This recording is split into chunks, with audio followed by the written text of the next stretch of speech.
सम्मानित साथियों, इस देश में अभी हमारे सचिन वर्मा जिलाध्यक्ष जी कह रहे थे, इस देश में एक ही पार्टी बहुजन समाज पार्टी है जो सर्व समाज के लोगों को बराबर की हिस्सेदारी भागीदारी देना चाहती है। इसके पहले इस देश में तमाम राजनीतिक दल रहे हैं और शायद अगर बहुजन समाज पार्टी के अलावा जो राजनीतिक दल थे अगर वो सब समाज की हिस्सेदारी भागीदारी देने का काम करते तो शायद बहुजन समाज पार्टी बनाने की जरूरत नहीं पड़ी।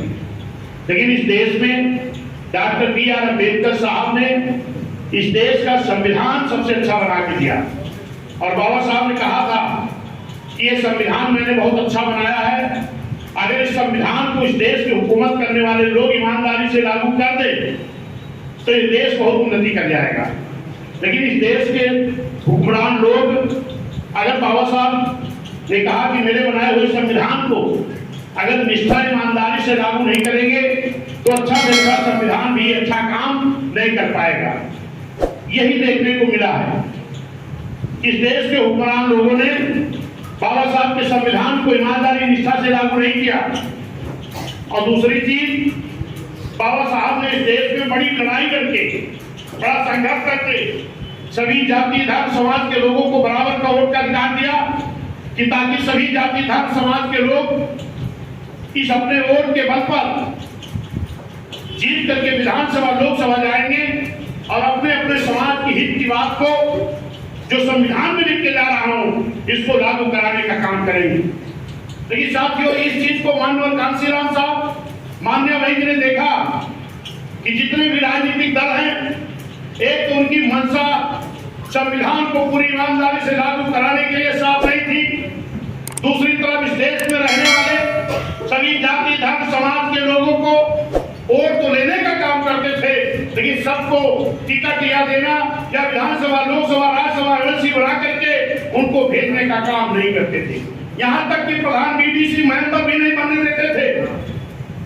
आज जो ये कांग्रेस पार्टी है, जो ये समाजवादी पार्टी है, जो लोग ये कह रहे हैं संविधान दिखा रहे हैं कि हम संविधान के पक्ष में संविधान लागू कराएंगे, अगर यही लोग पहले से अगर ठीक होते तो ये जो पिछड़ा समाज है, हमने भी देखा कि बड़ी संख्या में पिछड़े समाज के लोग कुर्मी यादव विश्वकर्मा राजभर पटेल कलौजिया तमाम लोग शामिल हुए हैं। अगर इन समाज के लोगों को ये कांग्रेस के लोगों की अगर देश साफ होती बढ़ जाती तो बहुत पहले आरक्षण मिल गया होगा। बाबा साहब ने सबसे पहले एक किसान कमीशन बड़ी मेहनत से मंगाने का काम किए थे।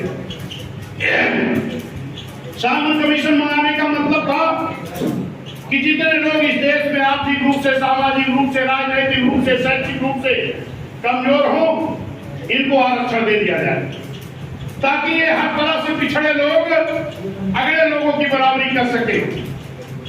लेकिन मेरे साथियों, जब इस देश में माननीय कांशीराम साहब ने जब साइमन कमीशन मंगाने का काम किया तो यही कांग्रेसी लोग साइमन कमीशन को बैठ के नारे लगा रहे थे कि साइमन कमीशन वापस जाओ। लेकिन मैं धन्यवाद देता हूं बाबा साहब को जिन्होंने लड़ाई लड़ करके साइमन कमीशन मंगाने का काम किया। और सर्वे जब शुरू हुआ, सर्वे किसका हो रहा था? किसी जाति का नहीं हो रहा था। सर्वे हो रहा था जितने लोग आर्थिक रूप से, सामाजिक रूप से, शैक्षिक रूप से, राजनीतिक रूप से पिछड़े हों उनका सर्वे हो जाए और उन पिछड़ों को आरक्षण देके अगले लोगों के बराबर खड़ा किया जाए। लेकिन मेरे साथियों, ये कांग्रेस नहीं होने दे रही थी। बाबा साहब बड़ा थक प्रयास करके साइमन कमीशन आए और जब सर्वे शुरू हुआ, बाबा साहब भी उस कमेटी में मेंबर थे। बाबा साहब दिन भर सर्वे कराते थे और रात में उन पिछड़े लोगों के मोहल्ले में जाते थे कि कल आपके गांव में भी साइमन कमीशन के लोग आएंगे और आप उनको अपनी सच्चाई बता देना कि हम भी आर्थिक रूप से, सामाजिक रूप से, शैक्षिक रूप से, राजनीतिक रूप से हर तरह से पिछड़े हैं ताकि आप कभी नाम सूची में पड़ जाए और आप भी आरक्षण पा जाओ। ये मेरे साथियों, जैसे ही बाबा साहब निकल कर आते थे तैसे कुछ लोग ऐसे लोग भी गांव में पहुंच जाते थे, कहते थे बाबा साहब आए थे क्या? कहते थे हाँ बाबा साहब तो आए थे। क्या कह करके गए हैं? तो बताते थे बाबा साहब कह के गए हैं कि आप लोग सूची में नाम दर्ज करा देना ताकि आपको आरक्षण मिल जाए। तो लोग कहते थे अगर आप बाबा साहब की बात को मान गए तो आप तो एससी में हो जाओगे, एसटी में हो जाओगे, छोटी जाति में हो जाओगे। ये मेरे साथियों भड़काने का काम करते थे। जो लोग उस वक्त बाबा साहब की बात को मान गए वो सूची में नाम दर्ज कराए तो समतल एरिया के लोग हो गए अनुसूचित जाति में, और जो पहाड़ी क्षेत्रों के लोगों ने नाम दर्ज कराया वो हो गए अनुसूचित जनजाति में। और जिन लोगों ने बाबा साहब की बात को नहीं माना, अपने दुश्मनों की बात को माना, वो क्या लगे? पिछड़े के पिछड़े। सर्वे किसका हो रहा था? हमने पहले कहा किसी जाति का नहीं। जो आर्थिक, सामाजिक, शैक्षिक, राजनीतिक हर तरह से जो पिछड़े थे इनका सर्वे बाबा साहब करा रहे थे। जो लोग बाबा साहब की बात को माने, सूची में नाम दर्ज कराए तो हो गए अनुसूचित जाति में समतल एरिया के लोग, पहाड़ी क्षेत्र के लोग हो गए अनुसूचित जनजाति में, और जो लोग बाबा साहब की बात को नहीं माने वो पिछड़े के पिछड़े रह गए। वही पिछड़े लोग आज शामिल हुए जो बाबा साहब की बात को उस वक्त नहीं माने। लेकिन धन्यवाद देता हूं बाबा साहब को। बाबा साहब ने संविधान बनाते वक्त आर्टिकल 340 के तहत एक व्यवस्था दिया कि हो सकता है आज मेरी बात को नहीं समझ पाए, दुश्मनों की बात को समझे। जब ये कभी मेरी बात को समझेंगे तो जब इस देश की हुकूमतें चलेगी तो फिर इनका सर्वे करके फिर आरक्षण दे दिया जाएगा। ये मेरे साथियों आर्टिकल 340 के तहत जब इस देश में हुकूमतें बनी 1952 में एक काका कालेकर आयोग बना। पहले कौन सा आया था? सामंत कमीशन आयोग। फिर क्या बना? काका कालेकर आयोग 1952 में बना, और इसकी रिपोर्ट कब आ गई? 1957 में। मैं कांग्रेसियों से कहना चाहता हूं, अगर 1952 में काका कालेकर आयोग की कमेटी बनी पिछड़ों के लिए वर्मा जी, और 57 में अगर इसकी रिपोर्ट आ गई तो 57 में इस रिपोर्ट को अगर लागू कर दिए होते कि पिछड़े समाज के लोगों को 57 में आरक्षण मिल गया। लेकिन यही कांग्रेसी लोग उस रिपोर्ट को लागू नहीं किए। कब तक? 77 तक। लागू कब हुआ था? 57 में। कब तक नहीं किए? 77 तक। कैसा साल हो गया? 20 साल तक आपको प्रधान बीडीसी, डीडीसी, जिला पंचायत प्रमुख, अध्यक्ष, चेयरमैन, नगर पालिका, नगर महापालिका बनने से रोक के रखा। जहां आपका आरक्षण है, फिर एक कांग्रेसियों के खिलाफ एक बड़ा मोर्चा बना।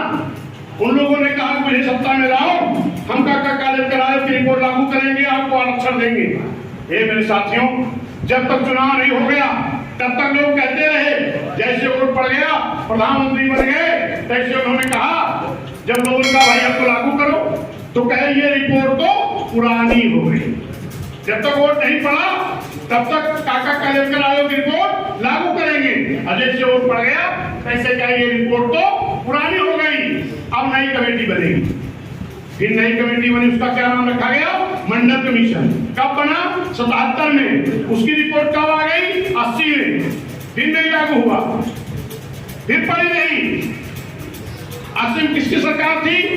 इन्हीं कांग्रेस की, माननीय इंदिरा गांधी जी प्रधानमंत्री थी। फिर उसके बाद किसकी सरकार थी? इन्हीं राहुल जी के पिताजी चला रहे थे, फिर नहीं लागू किए। ये मेरे पिछड़ो, आपका आरक्षण कब मिला? 90 में। जब डीपी सिंह की सरकार रही, गैर कांग्रेसी सरकार रही, और उस वक्त भी 89 में बहुजन समाज पार्टी के 3 एमपी जीत के आ गए थे। माननीय बहन कुमारी महाती जी बिजनौर से, रामकृष्ण यादव जी आजमगढ़ से, हरभजन सिंह लाखा जी पंजाब से, माननीय कांशीराम साहब ने कहा माननीय बहन जी से कि आप पार्लियामेंट के अंदर तब तक पार्लियामेंट नहीं चलने देगी जब तक पिछड़ों का मंडल कमीशन लागू नहीं हो जाता। और माननीय कांशीराम साहब खुद आंदोलन शुरू किए, वोट क्लब बोर्ड पर रैली में बैठे, धरने पर बैठे, और पूरे देश में हमारा ये बहुजन समाज पिछड़ों का आरक्षण दिलाने के लिए लड़ाई लड़ना शुरू किया। गाजीपुर में हमारे 4-5 एससी समाज के लोगों को दिन दहाड़े गोलियों से भून दिया गया, खाली किस लिए? आपको आरक्षण दिलाने के लिए। और अगर 90 में आपको मिला भी तो बहुजन समाज पार्टी के देन है, क्योंकि बीपी सिंह सरकार थी, भारतीय जनता पार्टी का भी समर्थन था, और माननीय कांशीराम साहब ने अपनी मांग मांगी, तो इसको जो उस वक्त प्रधानमंत्री थे चौधरी देवीलाल जी, जिनकी पार्टी से हरियाणा में गठबंधन हुआ, चौधरी देवीलाल जी माननीय कांशीराम साहब के पास आए, कहे बहुत बहुत धन्यवाद आपको, आप हमारे पिछड़ों की लड़ाई लड़ रहे हो। माननीय कांशीराम साहब ने कहा आप भी पिछड़े हो, धन्यवाद देने से काम नहीं चलेगा, आप हमारी लड़ाई में शामिल हो जाओ। और जब ये बात बीपी सिंह जी को पता लगी कि लगता है कि माननीय कांशीराम साहब और चौधरी देवीलाल जी एक हो रहे हैं, तब बीपी सिंह जी ने आनंद फानंद में माननीय साहब बहन जी को बात करना चाहे और कहे आपकी हम मांग मान लेंगे। और जब ये बात भाजपा के लोगों को पता लगी तो इन्होंने भी समर्थन दिया था। ये भाजपा के लोग कहे बीपी सिंह जी अगर आप माननीय कांशीराम साहब और बहन जी की बात मान करके अगर पिछड़ों को आरक्षण देंगे, मंडल कमीशन लागू कराएंगे तो आपको आपकी सरकार गिरा देंगे। तब फिर कांशीराम साहब माननीय साहब से पूछा कि बीजेपी वाले गिरा रहे हैं, आप अपने तीनों सांसद का हमें समर्थन दे दो। उस वक्त भाजपा के पास भी मेरे तक तो ये 3 सांसद थे। तो माननीय कांशीराम साहब ने कहा हम समर्थन तो देंगे लेकिन हमारी 3 मांगे हैं। नंबर 1, जिनके बादलों से देश की सरकारें चलती हैं, बाबा साहब के संविधान के बल पर आज तक एक बेईमान कांग्रेस के लोग ऐसे महान महापुरुष को आज तक भारत रत्न की उपाधि नहीं दे पाए हैं। पहले तो बाबा साहब को भारत रत्न की उपाधि दे दो और दूसरे दिन 52% बैकवर्ड के वोट के बल पर हुकूमत करते हैं। आज तक इनको आरक्षण नहीं दिए, इनका मंडल कमीशन लागू करके इन पिछड़ों को आरक्षण दे दो। अब तीसरी मांग थी कि भाजपा के लोग मंडल कमीशन लागू ना हो, इसके लिए कमंडल लेकर के इस देश में उन्माद फैलाने के लिए निकले थे। ये रथ यात्रा रोका दो, इस देश में खून खराबा नहीं होना चाहिए। वो रथ यात्रा लेकर के माननीय अडवाणी जी निकले थे, उनकी रथ यात्रा बिहार में रोकी गई थी। तो ये बहुजन समाज पार्टी माननीय कांशीराम साहब मान्य बहनी की देन है। एक पिछड़े समाज के लोग जो आज आप बीडीसी, डीडीसी, जिला पंचायत प्रमुख, चेयरमैन, अध्यक्ष, नगर पालिका, महानगर पालिका बन रहे हो, आधा अधूरा ये बीएसपी की देन है। अगर ये साथ पिछड़ा भी उस वक्त मजबूती से लड़ा होता तो पूरा मिल जाता। हम आधा अधूरा क्यों कह रहे हैं कि हमारे जिन लोगों ने बाबा साहब की बात को माना था उस वक्त, उन लोगों को विधानसभा लोकसभा में भी आरक्षण है।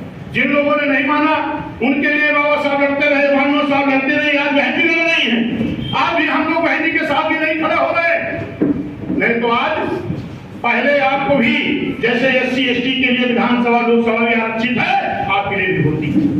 लेकिन चलिए जो आपकी थी ये भी अगर मिला तो बाबा साहब के आरक्षण के बल पर, माननीय साहब के बल पर, मान्य बहन जी के बल पर। सही कह रहा हूं कि गलत?